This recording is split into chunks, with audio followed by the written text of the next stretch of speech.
예, 오늘은 믿음의 경주를 합시다라는 제목으로 우리가 말씀을 잠깐 나누고자 합니다. 저는 어렸을 때 책을 좀 많이 좋아했습니다. 독서부장으로 또 다독상을 받기까지 책을 많이 읽었습니다. 물론 공부에 관련된 책은 아닙니다. 예, 그게 문제였죠. 예, 특히 위인전을 많이 좋아했고요. 또 모험 소설 같은 걸 많이 좋아했습니다. 위인들은 정말 위대하게 보였습니다. 나도 위인처럼 저렇게 됐으면 좋겠다라는 생각만 했습니다. 예, 예. 그런데 우리가 볼 때 능력 있고 멋진 삶을 살아가는 사람이 많습니다. 그런데 인생에서 정말 중요한 평가는 사람들의 평가가 아니라는 데 있습니다. 하나님이 보시기에 그 사람이 어떠한 삶을 살아가고 있는지가 정말 중요한 것입니다. 우리가 세상에서 바라볼 때는 이스라엘의 참 위대하고 유명한 왕이 누구일까요? 우리가 교회를 다니는 우리가 생각할 때는 아마 다윗 왕이라고 생각할지 모르겠습니다. 하지만 세상의 평가로서 바라볼 때는 돈도 많고 지혜도 많았고 명예도 뛰어난 솔로몬 왕이 가장 유명한 왕이 아닐까라는 그런 평가를 할 수 있을 것입니다. 솔로몬 왕은 하나님으로부터 지혜와 부와 영화를 받고 또 명예도 많았고 또 아내도 많았던 사람이었습니다. 그렇지만 그의 화려한 삶은 하나님께 인정받지 못했던 삶이었다는 것이고 또 그렇게 생일을 마감했습니다. 본문 1절은 이러므로라는 말로 시작하고 있습니다. 이러므로라는 말은 그 앞에 나오는 내용을 받을 때 사용하는 접속사입니다. 우리가 히브리서 11장을 계속해서 새벽에 또 오늘의 묵상으로 묵상했었는데요. 히브리서 11장에는 믿음으로 살았던 사람들의 간증이 실려 있습니다. 하나님은 아브라함과 사라가 또 이삭과 야곱, 요셉도 믿음으로 살았다라고 기록하고 있습니다. 그 외에 많은 믿음의 선진들이 믿음으로 살았다라고 증거하고 있습니다.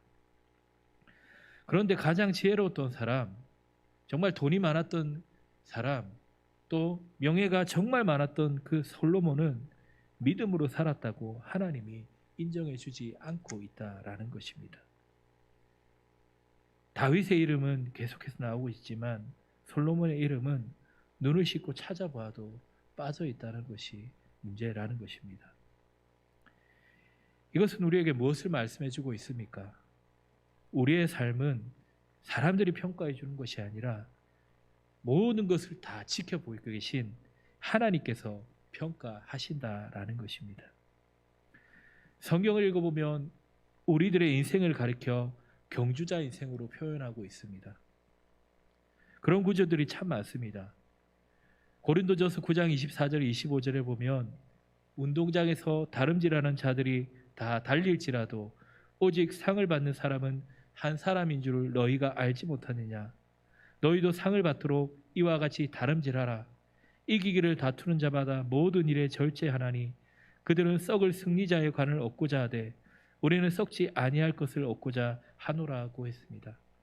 또 빌립보서 3장 14절에는 표대를 향하여 그리스도 예수 안에서 하나님이 위에서 부르신 부르심의 상을 위하여 달려가노라라고 했습니다. 또 오늘 본문에서도 우리의 삶을 경주하는 것으로 말씀하면서 이러므로 우리에게 구름같이 둘러싼 허다한 증인들이 있으니 모든 무거운 것과 얽매이기 쉬운 죄를 벗어버리고 인내로서 우리 앞에 당한 경주를 하며 믿음의 주요 또 온전하게 하시는 이인 예수를 바라보자라고 했습니다. 또 디모데후서 4장 7절에 사도 바울은 나는 선한 싸움을 싸우고 나의 달려갈 길을 마치고 믿음을 지켰으니라고 고백하고 있습니다. 이 말씀들은 모두 우리 인생이 경기를 뛰고 있는 선수로서의 인생임을 의미하고 있는 것입니다. 그러면 경주자 인생에게 가장 중요한 것은 무엇일까요? 그것은 법대로 경기하는 것입니다. 디모데후서 2장 5절을 보면 경기하는 자가 법대로 경기하지 아니하면 승리자의 관을 얻지 못할 것이며라고 했습니다. 여러분, 깨트리면 깨트릴수록 더 좋은 것이 무엇인지 아십니까? 그것은 기록입니다. 기록은 깨어지기 위해 있는 것입니다. 더 빨리, 더 높이, 더 멀리. 어떤 말이죠? 올림픽에서 많이 쓰이는 말이죠. 이것은 모든 운동선수들의 간절한 염원입니다. 그래서 더 좋은 기록을, 더 멋진 기록을 낳게 되는 것입니다. 그런데 운동 규칙을 지키지 아니하고 세운 기록이라면 어느 누가 그것을 인정해 주겠습니까? 제가 초등학교 때 우리나라에서 올림픽이 열렸습니다. 88년 올림픽이죠. 그때 참 유명한 빅매치가 하나 있었습니다. 100m 달리기였는데요. 미국의 칼 루이스와 캐나다의 벤 존스 선수가 뛰는 경기였습니다. 저도 그 경기를 아주 기대감을 가지고 봤습니다. 칼 루이스가 2연패를 할 것인가, 아니면 신성이 그 올림픽 메달을 가로챌 것인가. 놀랍게도 벤 존슨이 9.79라는 그 당시 세계 신기록을 가지고 칼 루이스를 따돌리고 금메달을 걸었습니다. 그런데요, 그 다음날 반전이 일어났습니다. 벤 존슨이 금지 약물을 먹었다라는 판정이 나온 것입니다. 그의 메달은 바로 박탈되고 칼 루이스가 금메달을 걸게 됩니다. 우리의 인생도 마찬가지입니다. 경주자 인생이 달려갈 목표가 있고 법칙이 있다라는 것입니다. 물론 그러한 법칙을 제공하신 분은 하나님이십니다. 그런데 심판자 대신 하나님도 안중에 없고 그분께서 정한 법칙도 다 무시해버리고 제멋대로 살아가는 인생들, 이들이 참 많고 이들에게 붙여줄 이름이 많다라는 것입니다. 그들을 가리켜 불법 인생이요 반칙 인생이라고 할 수 있는 것입니다. 하나님께서 정할 법칙을 어기고서 아무리 많은 재물을 거두어도 모았어도, 아무리 높이 올라갔어도, 아무리 큰 권력을 거머쥐었어도 하나님께 전혀 인정받지 못한다라는 것입니다. 결국에는 패배자의 쓰디쓴 맛을 볼 때가 분명히 오게 된다라는 것입니다. 우리가 구원받기 전에 우리는 모두 다 우리의 인생을 자기 마음대로 살아왔습니다. 죄의 그 울타리 안에서 죄의 법대로 살아왔다라는 것이죠. 그렇지만 이제 구원받고 하나님의 자녀가 된 우리는 하나님이 인정해 주실 수 있는 삶을 살아드려야 한다라는 것입니다. 하나님이 정하신 대로 코스를 달리면서 우리의 인생을 살아가야 한다라는 것입니다. 오늘 본문은 우리 그리스도인에게 어떻게 하면 주어진 인생을 믿음으로 달려가면서 성공적인 완주를 할 수 있는지 그 노하우를 제공해주고 있습니다. 히브리서 기자는 성공적인 경주 방법에 대해 알려주면서 너희들도 이렇게 뛰어라 라고 권면해주고 있는 것입니다. 첫 번째로 무거운 것, 얽매이기 쉬운 죄를 벗어버려야 합니다. 마라톤 선수들이 경기할 때 가벼운 운동복과 러닝 셔츠를 입고 신발도 가능한 가벼운 것을 신고 달립니다.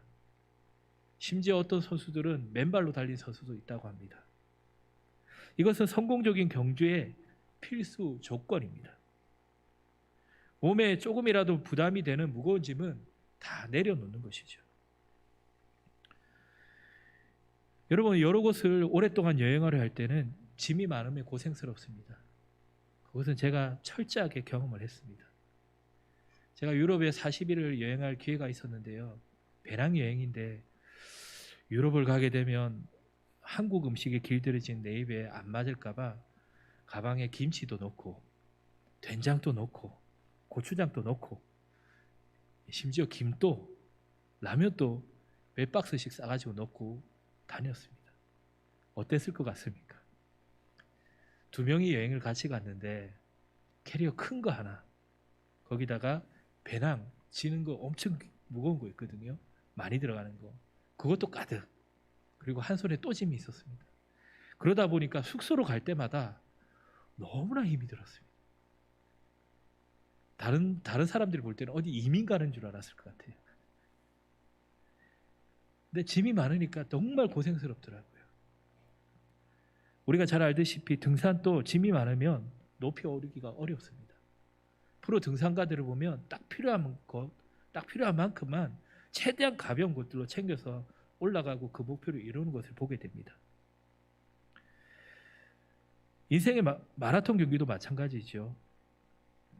최대한 가볍게 그렇게 간다라는 것입니다. 우리의 인생 마라톤도 이래야 됩니다. 우리 속에 있는 모든 무거운 것과 얽매이기 쉬운 죄를 벗어버려야 합니다. 본문에서는 신앙의 경계를 방해하는 것들을 두 가지로 들고 있습니다. 모든 무거운 것, 얽매이기 쉬운 죄입니다. 어머니 뱃속에서 태어난 아기가 자신의 생명줄이었던 그 탯줄을 끊어버려야 새로운 삶을 살아갈 수 있는 것처럼 신앙의 길로 들어선 성도 역시 하늘로 향하려는 자신의 영혼을 끌어내리려는 무거운 것과 얽매인 죄를 벗어버려야 비로소 믿음의 경주를 달려갈 수 있다라는 것입니다. 우리가 믿음으로 살면서 행복하게 살지 못하는 이유가 무엇 때문인지 아십니까? 그것은 무거운 죄들을 여전히 울러매고 경주를 하고 있기 때문입니다. 우리 각 사람에게 특별히 범하기 쉬운 죄들이 있습니다. 물론 앞에선 저도 그런 죄가 있습니다. 참 쉽게 무너지죠. 그것들을 가지고 우리는 기도해야 됩니다. 주님, 이 무거운 죄짐을 내려놓게 하십시오. 여러분 보십시오. 철로 역정에 봤을 때 그 죄짐이 풀어졌을 때 얼마나 가볍게 걸어갑니까? 우리도 그러한 기도로 하나님 앞에 서야 한다는 것입니다. 주님, 내 무거운 짐들을 내려놓고 가게 해주십시오. 기도하며 나아갈 수 있는 우리의 삶이 되어야 할 것입니다. 두 번째로는 인내해야 합니다. 경기자는 경기에 출전하기 전 연습할 때부터 인내를 해야 합니다. 계획에 따라서 연습도 해야 됩니다. 때로 연습을 그만두고 훈련을 다 때려치웠으면 하는 생각도 들 때가 참 많다고 합니다. 심지어 바르셀로나 올림픽 때 마라톤에서 우승을 하였던 황영조 선수는 훈련 도중에 얼마나 힘들었던지 달리는 자동차에 뛰어들고 싶을 때가 한두 번이 아니었다라고 고백을 했습니다. 마라톤만이 아니죠. 여러 운동선수들이 자기가 할 그 목표를 위해서 모든 것을 내려놓고 그 훈련에 집중한다라는 것입니다.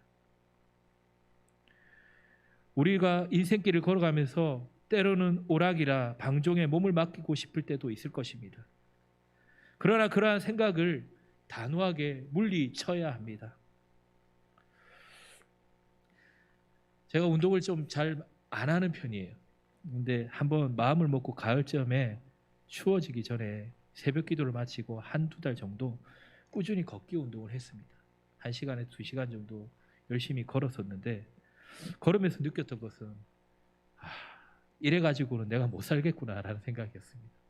너무나 체력이 방전된 것을 느꼈습니다. 그래서 새벽 기도를 마친 후에 꾸준히 계속해야지라고 생각을 했는데 때로는 너무 피곤해서 운동하는 것이 쉽지 않다라는 것을 발견하게 되었습니다. 운동을 하기로 마음을 먹고 처음 시작하는 것 참 중요합니다. 그렇지만 운동을 인내하면서 매일 꾸준히 반복하는 것이 무엇보다 중요합니다. 하루 이틀만 운동한다고 해서 몸이 갑자기 좋아지는 것은 아니기 때문입니다. 힘이 들더라도 매일 나가서 꾸준히 해야지만 건강을 유지할 수 있습니다. 우리가 잘 알고 있는 내용인데요. 헬스장에 가보면 등록만 하고 처음 며칠만 열심히 하다가 안 나오는 사람들이 대부분이라고 합니다.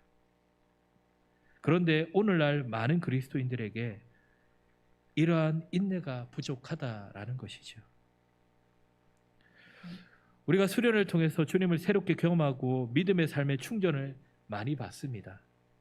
그런 은혜 가운데로 많이 나아가지요. 그렇다고 해도 그 수련회로 우리의 신앙이 저절로 우리의 생활이 저절로 힘있게 만들어질 것이라는 생각은 버려야 한다라는 것입니다. 수련회는 우리에게 회복의 기회를 주기 위해 하나님께서 허락하신 것입니다. 그 힘을 가지고 이제는 우리가 매일 말씀과 기도의 생활을 하면서 믿음의 경주를 더 열심히 해야 한다는 것입니다. 그래야만 승리의 삶을 살 수가 있습니다. 그리스도인의 경주에는 인내가 필요합니다. 우리들에게도 기도하고 싶지 않을 때도 있는 것이며 롯의 아내처럼 세상을 뒤돌아보고 싶은 생각이 들 때도 있다라는 것이죠. 그러나 자기 영혼을 순수하고 강하게 만들기 위해서는 일생을 통해서 안일에 빠지지 않도록 스스로 책치질하며 끝까지 달려가야 합니다. 어떻게 평생을 그렇게 할 수가 있어요? 너무 힘들잖아요 라고 반문할 수도 있습니다. 여러분, 경주가 길게 느껴지기도 하지만 우리의 인생의 경주가 정말 짧을 수도 있다는 것을 기억해야 합니다. 정말 짧습니다. 우리의 인생이 얼마나 길겠습니까? 길어야 100년이지 않습니까? 우리의 힘든 경주는 잠시 후면 끝날 것이며 그 후에는 하나님이 주실 영원한 면류관이 예비되어 있다는 것을 기억해야 합니다. 운동선수들이 메달을 바라보면서 얼마나 인내하며 고된 순간들을 견딥니까? 그러다가 경기에서 우승을 하여 시상대에 오를 때 그 모든 수고와 인내의 시간들을 다 보상받으면서 정말 기쁨의 환호를 외치면서 흐뭇해하는 것을 보게 됩니다. 성경에서 인생을 경주자 인생으로 말씀한 까닭은 경주에는 상이 있다는 것을 말씀하고 있는 것입니다. 우리가 얻을 면류관이 운동선수들이 얻는 메달에 비할 수 있겠습니까? 문자적 가치로도 생명의 면류관과 금메달을 비교할 수 있겠습니까? 영광의 면류관이, 의의 면류관이 세상의 메달에 비교할 수 있겠습니까? 마라톤 선수에게 가장 많이 요구되는 자세가 인간 한계 앞에서 포기하거나 약해지지 않고 끝까지 사투하는 인내가 필요한 것입니다. 새벽에도 제가 말씀드렸지만 마라톤을 하다 보면 사점이라는 것이 있다고 합니다. 뛰다가 정말 죽을 것 같다는 생각이 드는 때라는 것이죠. 그런데 그때를 뛰어넘으면 마음이 편해지고 몸도 편해지고 더 잘 뛸 수 있게 된다고 합니다. 초보 경주자가 그런 것들을 잘 못한다고 하는데 노련한 경주자들은 이것을 잘 이겨낸다고 합니다. 우리 성도의 신앙의 경주에서도 다가오는 온갖 핍박과 조롱과 시련들 앞에서 끝까지 그것을 견뎌내는 뛰어넘는 인내가 필요하다라는 것입니다. 또 그리스도인의 경주에는 수많은 관중들이 있습니다. 구름같이 둘러싼 허다한 증인들이 있다고 했습니다. 우리가 경주하는 믿음의 경주에는 구름대 같은 수많은 사람들이 지켜보고 있다는 것입니다. 히브리서 11장에 나오는 기라성 같은 신앙의 위인들, 구약의 성도들, 선지자, 사도들, 순교자들, 또 어쩌면 우리의 사별한 가족들과 친구들, 한때 친히 믿음의 경주를 달렸던 이 경주의 증인들이 이제는 하늘에서 우리의 경주를 지켜보며 응원하고 있다는 것입니다. 그리고 천사들이 지켜보고 있습니다. 무엇보다 중요한 것은 우리 하나님이 친히 저와 여러분의 신앙의 경주를 지켜보고 계신다라는 것입니다. 우리는 그 앞에서 부끄러움 없이 달려가야 합니다. 우리가 산책로를 걸으면서 운동할 때는 주변의 풍경에 감탄하면서 하나님을 찬양하면서 때로는 설렁설렁 그렇게 걸으면서 운동을 합니다. 너무 멋져, 여기 너무 좋아요, 하나님께 지으신 세계가 너무 예뻐요 라면서 운동하지 않습니까? 그런데 중요한 경기, 올림픽 같은 곳에 출전한 마라토너가 경주할 때 산천을 감상하며 구경하면서 달려가겠습니까? 아니라는 것이죠. 그리스도인 경주자들도 이 세상 것 다 넘보고 갈 때 다 쫓아다니고 함부로 주의를 범하고 반칙을 일삼으며 제 마음대로 경주한다면 하나님께서 얼마나 탄식하시겠습니까? 우리의 경주를 지켜보는 구름 같은 믿음의 선진들이 얼마나 실망하겠습니까?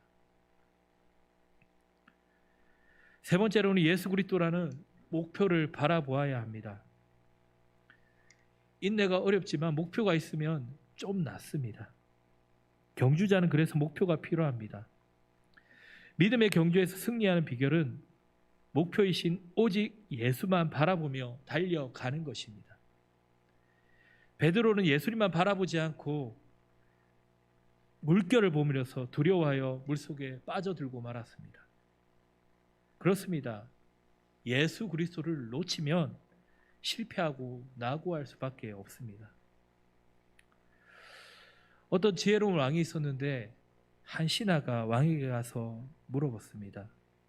왕이시여, 어떻게 하면 제가 해야 할 일에 집중을 하면서 살 수 있을까요? 그러자 왕이 물 한 컵을 가득 떠오라고 했습니다. 그리고는 신하에게 물컵에 물이 한 방울이로 떨어지지 않게 하면서 왕궁을 한 바퀴 돌라고 말을 합니다. 그러면서 무장한 장군을 불러서 명령을 내립니다. 너는 칼을 들고 이 신하 뒤를 따라가면서 만약에 물 한 방울이라 떨어뜨리면 바로 목을 쳐버려라. 신하가 어떻게 했겠습니까?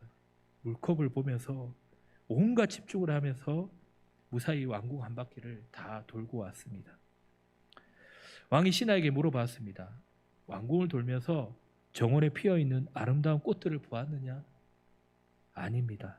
그러면 왕궁을 거닐고 있는 정말 아리따운 궁녀들을 보았느냐?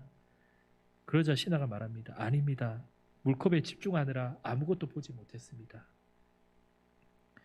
여러분, 우리가 신앙생활을 잘 못하는 이유가 무엇인 줄 아십니까?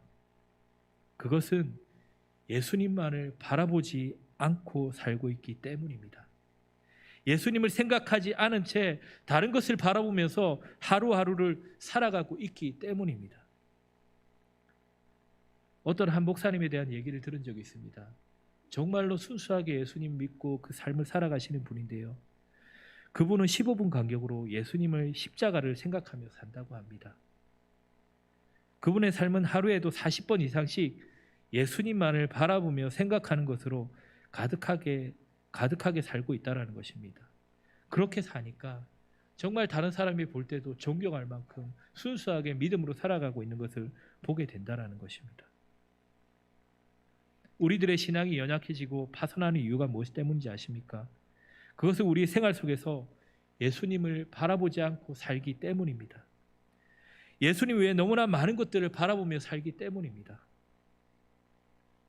그러면 왜 우리는 예수 그리스도만 바라보아야만 합니까? 첫째로 예수님만이 믿음의 주이시기 때문입니다. 믿음의 주여라고 했습니다. 믿음의 경주를 하는 우리들에게 믿음을 주시는 분이 주님이시라는 것입니다. 믿음은 인간의 노력으로 얻어지는 것이 아니라 주님께서 주시는 선물입니다. 육체의 경주는 체력의 힘으로 하지만 신앙의 경주는 믿음으로 합니다. 베드로가 믿음이 약해져서 물이 빠져갈 때 주님을 바라보며 손을 내민 것처럼 믿음이 약해질 때마다 믿음의 주이신 주님을 바라보며 손을 내밀어야 한다는 것입니다. 둘째, 예수님은 온전케 해주시는 분이시기 때문입니다. 온전케 하시는 이인이라고 했습니다. 온전케 해주신다는 것은 믿음의 경주를 실패하지 않고 온전히 뛸 수 있도록 도와주신다는 의미입니다. 넘어질 때마다 힘을 주시고 용기를 주심으로 정 코스를 마치게 인도하시는 분이 주님이십니다.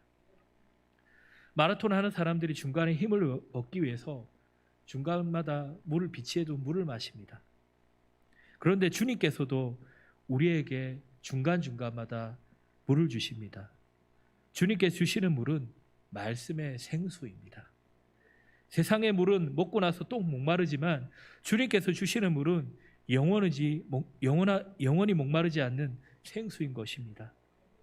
우리가 마지막 승리의 나팔 소리를 들을 때까지 그 물을 마시면서 끝까지 힘차게 온전하게 해주시는 주님을 바라볼 수 있기를 바랍니다.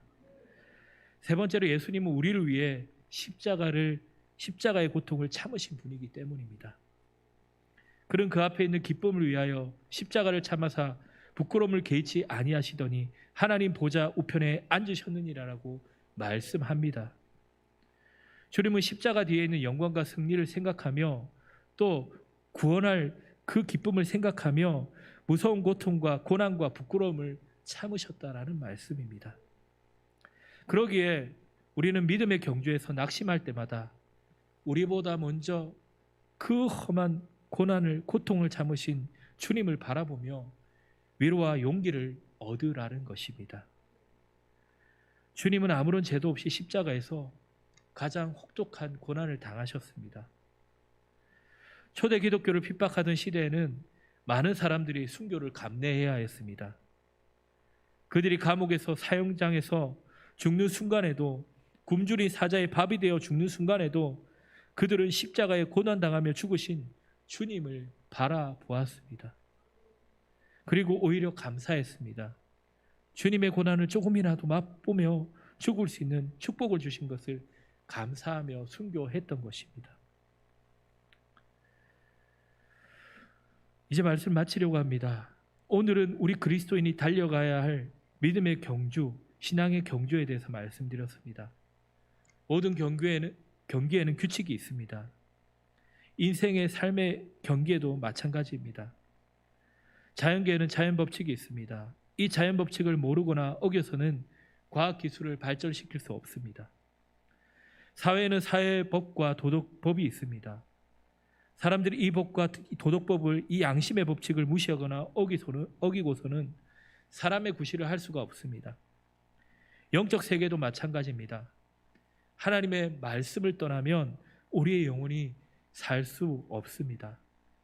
이렇게 모든 영역에 기본적인 법칙이 있어서 이것을 거역하는 곳에는 언제나 판정이 내리게 되어져 있습니다. 그런데 많은 경우에서 사람들은 변칙과 꼼수와 반칙으로 삶의 승부를 걸어보려고 합니다. 그것이 어쩌면 현대 세상에서는 잘 통하는 것 같이 보입니다. 수많은 사람들이 사회가 그렇게 반칙적으로 성공한 것을 보면서 자랐기 때문에 그것이 정도인 것 같이 생각되는 것이 현실의 세상입니다.